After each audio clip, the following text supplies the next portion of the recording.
अंतर्राष्ट्रीय व्यापार। आप अंतर्राष्ट्रीय व्यापार के विभिन्न पहलुओं के बारे में पहले ही मानव भूगोल के मूल सिद्धांत नामक पुस्तक में पढ़ चुके हैं। अंतर्राष्ट्रीय व्यापार सभी देशों के लिए परस्पर लाभदायक है, चूंकि कोई भी देश आत्मनिर्भर नहीं है।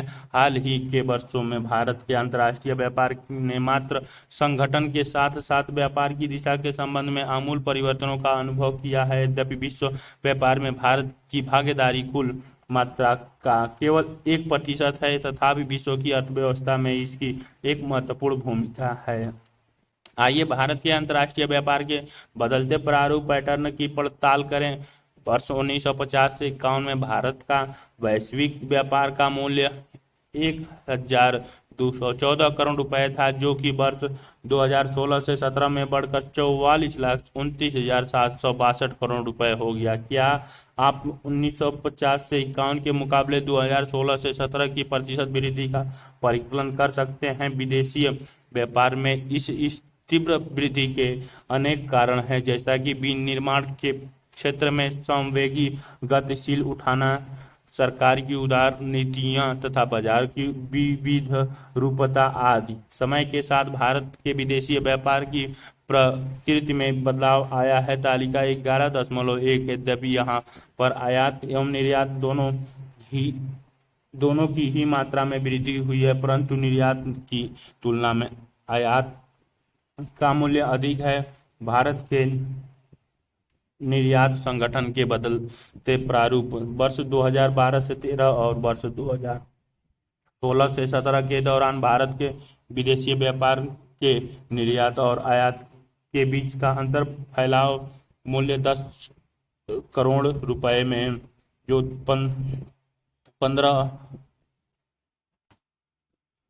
5 लाख, 10 लाख, 20 लाख, 30 लाख, 40 लाख, 25 लाख और 30 लाख तक है। निर्यात के लिए काले वाले और हल्का वाला आयात के लिए 2012 से 13 में दिखाई गई है पहली वाली दृश्य, जो 15 और 30 से ऊपर दिखाई गई है। 2013 से 14 के बीच में दिखाए गए, 14 से 15 के बीच में, 15 से 16 के और 16 से 17 के बीच में दिखाई गई है। ये रेखा आर्थिक सर्वेक्षण 2016 से 17 के बीच लिया गया है।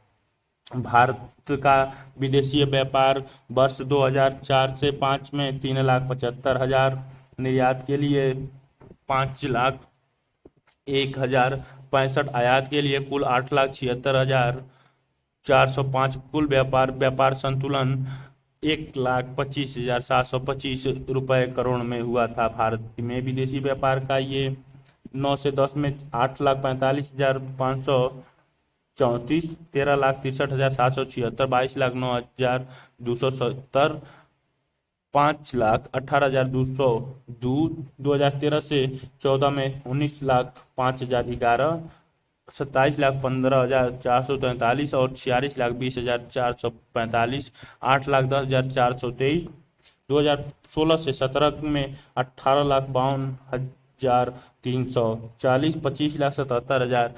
44,29,762, 7,25,082।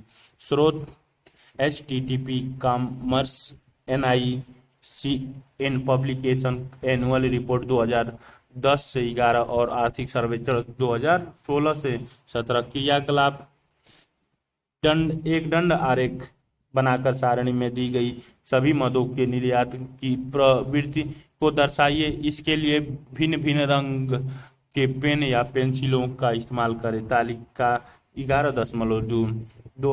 भारत निर्यात संगठन 2009 से 2017 तक निर्यात के प्रतिशत अंश में वस्तु एवं माल, कृषि एवं समवर्गीय उत्पादन, अयस्क एवं खनिज, विनिर्मित वस्तुएं, पेट्रोलियम एवं अपरिष्कृत उत्पाद और अन्य। 2009 से 10 में 4.9, 67.4, 16.2, 1.5, 2010 से 11 में 9.94, 68, 16.8, 1.2, 2015 से 16 में 12.6, 1.6, 72.9, 11.9, 1.9, 2016 से 17 में 12.3, 1.9, 73.6, 11.7, आर्थिक सर्वेक्षण 2016 से 17 के बीच का लिया गया। भारत के अंतर्राष्ट्रीय व्यापार में वस्तुओं के संगठन में समय के साथ बदलाव आए हैं।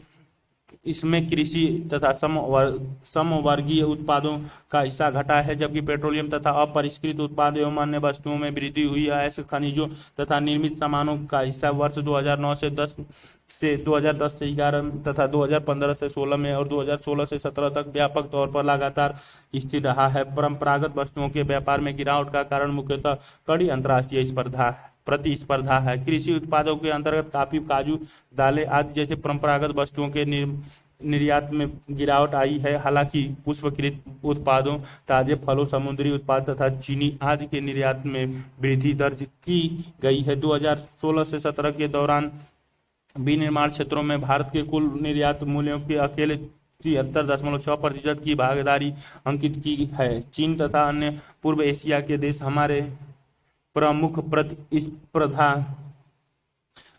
हैं।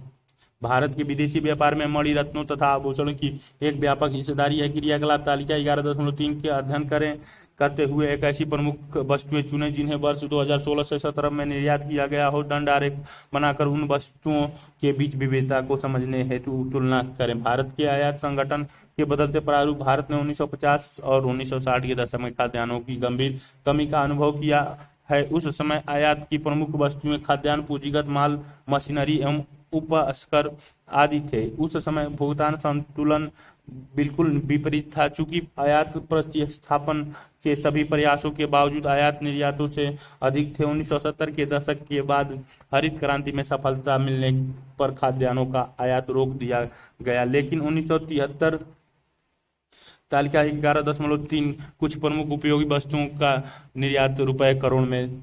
वस्तुएं 2016-17 के बीच 00 रुपए में। कृषि एवं समवर्गीय उत्पाद 2,28,001, अयस्क एवं खनिज 35,947, विनिर्माण 13,63,232, खनिज, ईंधन और लुब्रिकेंट्स 2,16,280। आर्थिक सर्वेक्षण 2016 से 17 में आए ऊर्जा संकट से पेट्रोलियम पदार्थ के मूल्य में उछाल आया।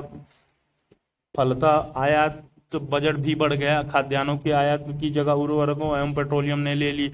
मशीन एवं उपस्कर, विशेष स्टील, खाद्य तेल तथा रसायन मुख्य रूप से आयात व्यापार की रचना करते थे। तालिका 11.4 में आयात के बदलते प्रारूप का परीक्षण करें तथा उसमें हुए परिवर्तनों को समझने का प्रयास करें। तालिका 11.4 यह दर्शाती है कि पेट्रोलियम तथा इसके उत्पादों के आयात में तीव्र वृद्धि हुई है। इसे न केवल ईंधन के रूप में प्रयुक्त किया जाता है, बल्कि इसका प्रयोग उद्योग में एक कच्चे माल के रूप में भी होता है। इससे बढ़ते हुए औद्योगिकरण और बेहतर जीवन स्तर का संकेत मिलता है। अंतर्राष्ट्रीय बाजारों में भी इसकी कदाचित मूल्य वृद्धि भी एक अन्य कारण रही है। निर्याताभिमुख उद्योगों एवं घरेलू क्षेत्रों की बढ़ती हुई मांग के कारण पूंजीगत वस्तुओं के आयात में एक स्थिर वृद्धि होती रही है। गैर विद्युतीय मशीनरी, परिवहन उपस्कर, धातुओं के विनिर्मिताएं तथा मशीनी औजारों आदि पूंजीगत वस्तुओं की मुख्य मदें होती हैं। खाद्य तेल के आयात में आई गिरावट के साथ खाद्य एवं समवर्गीय उत्पादों के आयात में कमी आई है। भारत के आयात में अन्य प्रमुख वस्तुओं में मोती तथा उपरत्न, स्वर्ण एवं चांदी, धातुमय अयस्क तथा धातु छीजन और लौह धातुएं तथा इलेक्ट्रॉनिक्स वस्तुएं आदि आते हैं। वर्ष 2016 से 17 के भारत की कुछ प्रमुख वस्तुओं के आयात के विवरण तालिका 11.5 में दिए गए हैं। तालिका 11.5 के आंकड़े के आधार पर कुछ क्रियाकलाप किए जा सकते हैं। आरोही क्रम में तथा अवरोही क्रम में सभी वस्तुओं को क्रमबद्ध ढंग से व्यवस्थित करें और भारत में 2016 से 17 के आयाती सूची की प्रमुख 5 वस्तुओं का नाम लिखें। भारत एक कृषि की दृष्टि से समग्र समृद्ध देश होते हुए भी खाद्य तेलों एवं दालों का आयात क्यों करता है? 5 सर्वाधिक महत्वपूर्ण वस्तुओं को तथा 5 सबसे कम महत्वपूर्ण वस्तुओं को चुनकर उन्हें दंड आरेख द्वारा दर्शाएं। क्या आप आयात सूची में कुछ ऐसी मदों को पहचान सकते हैं जिनके विकल्प भारत में विकासित किए जा सकते हैं? भारत का आयात संगठन 2009 से 17 में प्रतिशत में उपयोगी वस्तुएं 2009 से 10, 10 से 11, 11 से 11, 15 से 16, 16 से 17। खाद्य एवं सब्जी वस्तुएं 3.7, 2.9, 5.1, 5.6। ईंधन कोयला POL 33.2, 31.3, 25.4, 26.7। उर्वरक 3.3, 1.9, 2.1, 1.3। पेपर बोर्ड विनिर्मित और न्यूज प्रिंट 0.5, 0.6, 0.8, 0.9। पूंजीगत वस्तुएं 15.0, 13.1, 13.0, 13.6।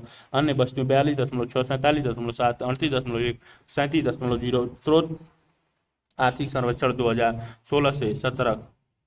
तालिका 15.1। कुछ वस्तुओं का आयात करोड़ रुपए में। वस्तुएं 2016 से 17 में उर्वरक एवं उर्वरक विनिर्मिताएं 33,726। खाद्य तेल 73,048। लुगदा या लुगदी तथा अपशिष्ट पेपर कागज 6,537।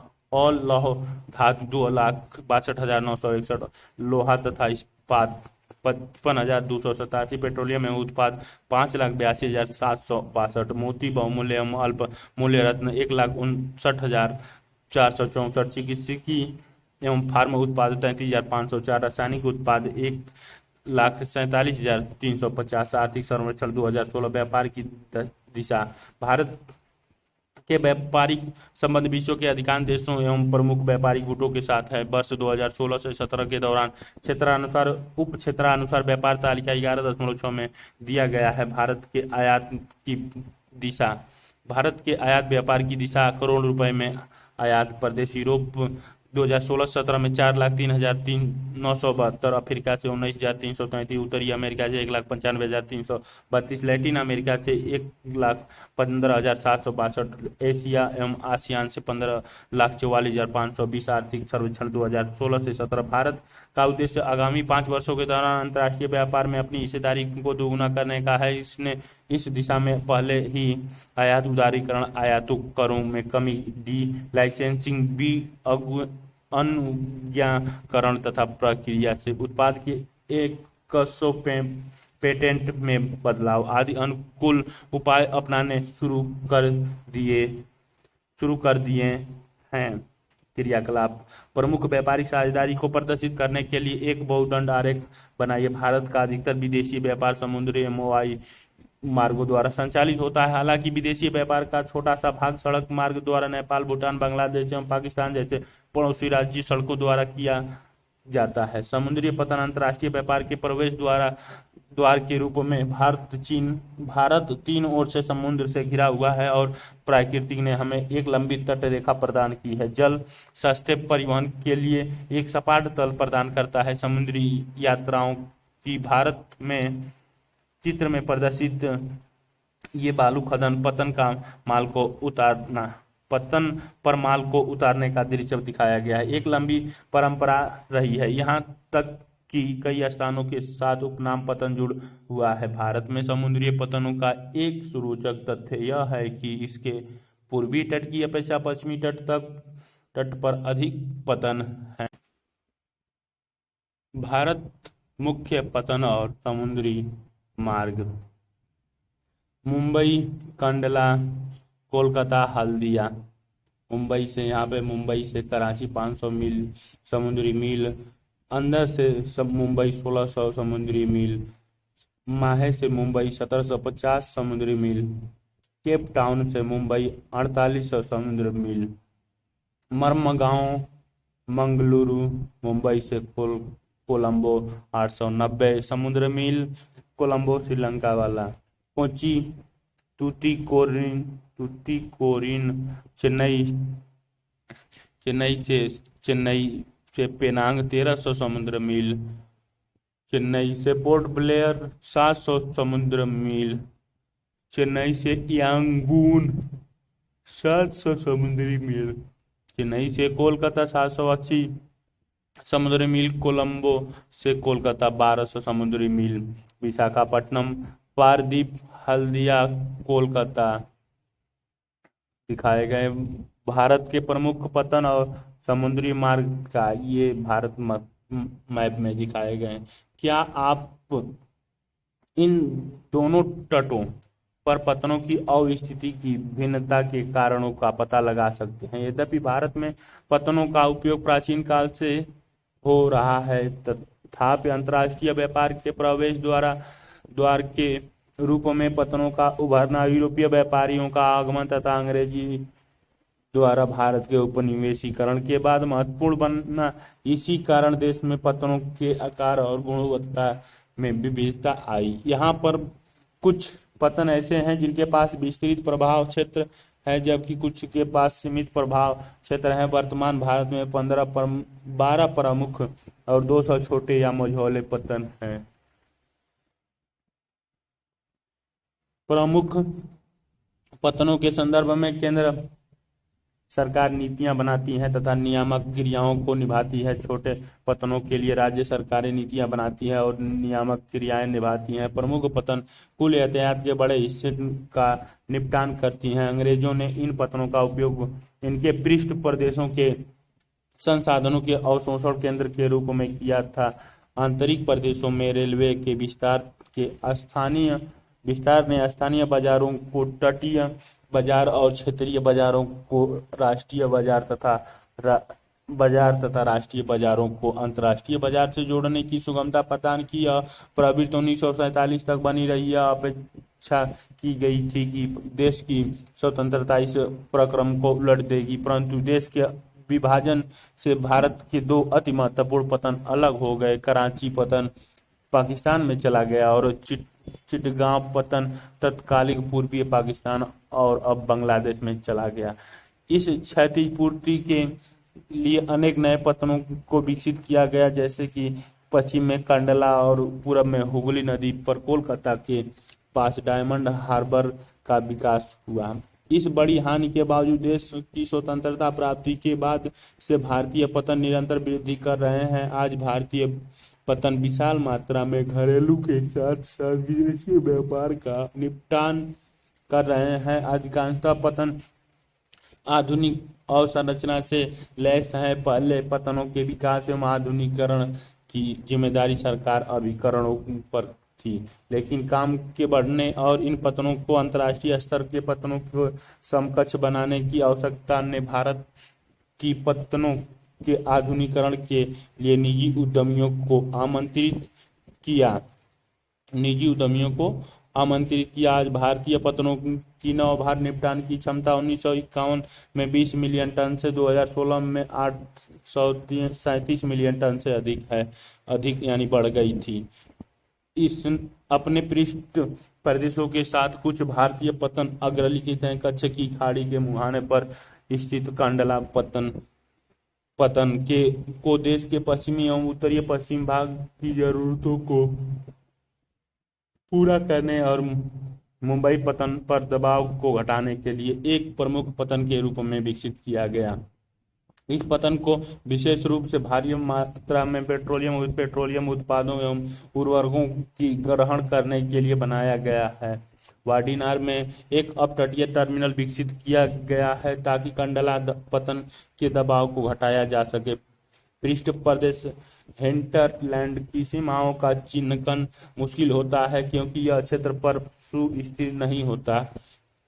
अधिकतर मामलों में एक पतन का पृष्ठ प्रदेश दूसरे पतन के पृष्ठ प्रदेश का अतिव्यापन कर सकता है। मुंबई एक प्राकृतिक पतन और देश का सबसे बड़ा पतन है। यह पतन मध्य पूर्व भूमध्य सागरीय देशों, उत्तर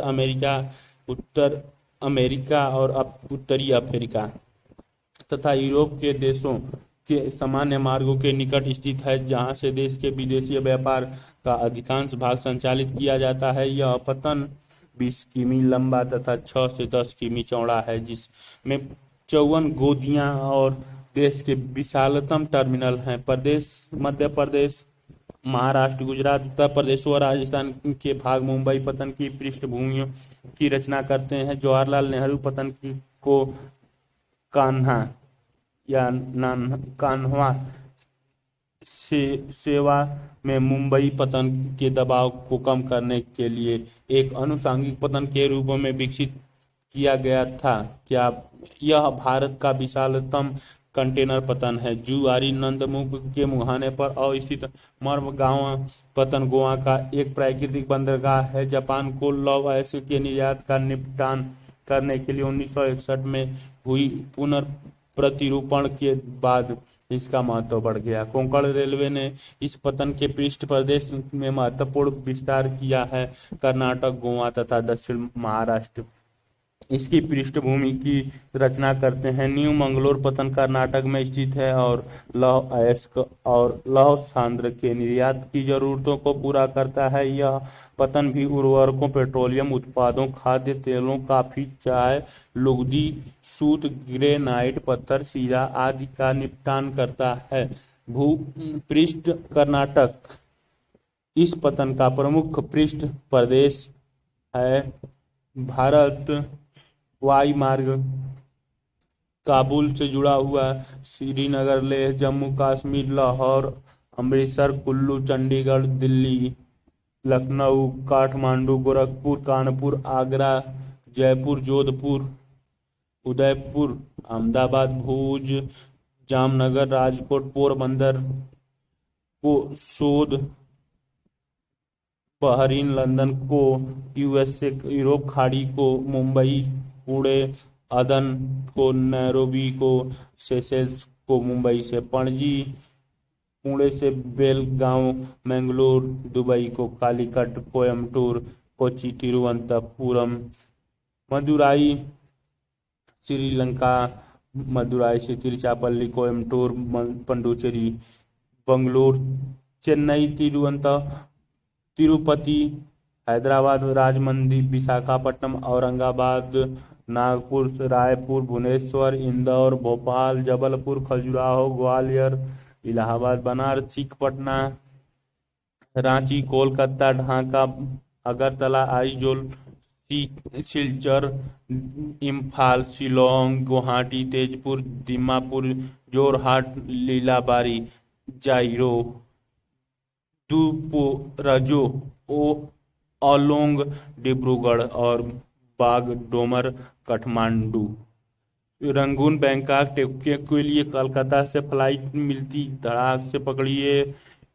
भारतीय एवं अन्य विमान सेवाएं एयर इंडिया, राष्ट्रीय हवाई पतन, अंतर्राष्ट्रीय हवाई पतन सिडनी और सिंगापुर के लिए चेन्नई से दिखाई गई है। भारत वायु मार्ग का नक्शा में मैप किया गया है।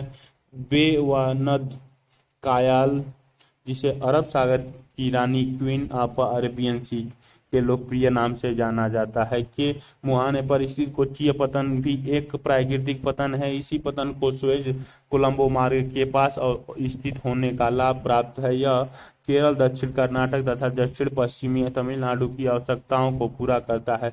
कोलकाता पतन हुगली नदी पर अवस्थित है, जो बंगाल की खाड़ी से 128 किमी स्थल में अंदर स्थित है। मुंबई पतन की भांति इसका विकास भी अंग्रेजों द्वारा किया गया था। कोलकाता को ब्रिटिश भारत की राजधानी होने के प्रारंभिक लाभ प्राप्त थे। इसी पतन ने विशाखापट्टनम, पारादीप और उसकी अनुषंगीय पतन हाल दिया जैसे अन्य पतनों की ओर निर्यात के दिग परिवर्तन के कारण अपनी सार्थकता काफी हद तक खो दी है। कोलकाता पतन हुगली नदी द्वारा लाई गई गाद की समस्या से भी जूझता रहा है, जो कि उसे समुद्र से जुड़ने का मार्ग प्रदान करती है। इसके पृष्ठ प्रदेश के अंतर्गत उत्तर प्रदेश, बिहार, झारखंड, पश्चिम बंगाल, सिक्किम और उत्तर पूर्वीय राज्य आते हैं। इन सब के अतिरिक्त यह पतन हमारे भूटान और नेपाल जैसे स्थल रुद्ध पड़ोसी देशों को भी सुविधाएं उपलब्ध कराता है। हल्दिया पतन कोलकाता से 105 किमी अंदर अनुप्रवाह डाउन स्ट्रीम पर स्थित है। इसका निर्माण कोलकाता पतन की संकुलता को घटाने के लिए किया गया है। यह स्थल नौभार जैसे लौह अयस्क, कोयला, पेट्रोलियम तथा पेट्रोलियम उत्पाद, उर्वरक, जूट एवं जूट उत्पाद, कपास तथा सूती धागों आदि का निपटान हैंडल करता है। पारादीप पतन कटक से 100 किमी दूर महानदी डेल्टा पर स्थित है। इसका पोताश्रय सबसे गहरा है, जो भारी पोतों के निपटान के लिए सर्वाधिक अनुकूल है। इसे मुख्य रूप से बड़े पैमाने पर लौह अयस्क के निर्यात के लिए निपटान विकसित किया गया है। इसे पतन के पृष्ठ प्रदेश के अंतर्गत ओडिशा, झारखंड और छत्तीसगढ़ आते हैं। विशाखापट्टनम आंध्र प्रदेश में एक भू आबद्ध पतन है, जिसे ठोस चट्टान एवं बालू को काटकर एक नहर के द्वारा समुद्र से जोड़ा गया है। एक बाह्य पतन का विकास और लौह अयस्क, पेट्रोलियम तथा सामान्य नौभार के निपटान हेतु विकसित किया गया। इस पतन का प्रमुख पृष्ठ प्रदेश आंध्र प्रदेश और तेलंगाना है। चेन्नई पतन पूर्वीय तट पर स्थित यह सबसे पुराने पतनों में से एक है। यह एक कृत्रिम पतन है जिसे 1859 में बनाया गया था। तट के निकट उथले जल के कारण यह पतन विशाल पोतों के लिए अनुकूल नहीं है, इसीलिए तमिलनाडु और पुडुचेरी इसके पृष्ठ प्रदेश हैं। तमिलनाडु में नई विकसित एन्नोर पतन चेन्नई के उत्तर में 25 किमी दूरी चेन्नई पतन के दबाव को कम करने के लिए बनाई गई है। टूटीकोरिन पतन का विकास भी चेन्नई पतन के दबाव को कम करने के लिए किया गया था। यह भिन्न प्रकार के नौभार का निपटान करता है, जिसके अंतर्गत कोयला, नमक, खाद्य तेल, चीनी, रसायन तथा पेट्रोलियम उत्पाद शामिल हैं। हवाई अड्डे अंतर्राष्ट्रीय व्यापार में वायु परिवहन का एक महत्वपूर्ण भूमिका निभाता है। इन्हें लंबी दूरी वाले उच्च मूल्य वाले या नाशवान सामानों को कम से कम समय में ले जाने व निपटाने के लिए लाभ प्राप्त होते हैं। यह भारी और स्थल वस्तुओं के वहन करने के लिए बहुत महंगा और अनुपयुक्त होता है। यही कारण है कि अंतर्राष्ट्रीय व्यापार में महासागरीय मार्गों की तुलना में इस क्षेत्र की भागीदारी को घटा देता है। देश में 25 अंतर्राष्ट्रीय हवाई अड्डे कार्य कर रहे हैं। वार्षिक रिपोर्ट 2016 से 17 अंतर्राष्ट्रीय हवाई पत्तनों के अंतर्गत अहमदाबाद, बेंगलुरु, चेन्नई, दिल्ली, गोवा, गुवाहाटी, हैदराबाद, कोच्चि, कोलकाता, मुंबई, तिरुवनंतपुरम, श्रीनगर, जयपुर, कालीकट, नागपुर, कोयम्बटूर, लखनऊ, पुणे, चंडीगढ़, मंगलुरु, विशाखापट्टनम, इंदौर, पटना, भुवनेश्वर और कन्नूर हैं। आप इससे पहले के अध्याय में वायु परिवहन के बारे में पढ़ चुके हैं। आप परिवहन पर अध्याय को देखें और भारत में वायु परिवहन की प्रमुख विशेषताओं को ज्ञात करें। क्रियाकलाप: अपने निवास स्थान से निकट घरेलू एवं अंतर्राष्ट्रीय हवाई पत्तनों के नाम लिखें। सबसे अधिक घरेलू हवाई पतन वाले राज्यों की पहचान भी करें। उन 4 नगरों की पहचान करें जहां सबसे अधिक हवाई मार्ग अभिसारित होते हों और इसके कारण भी बताइए।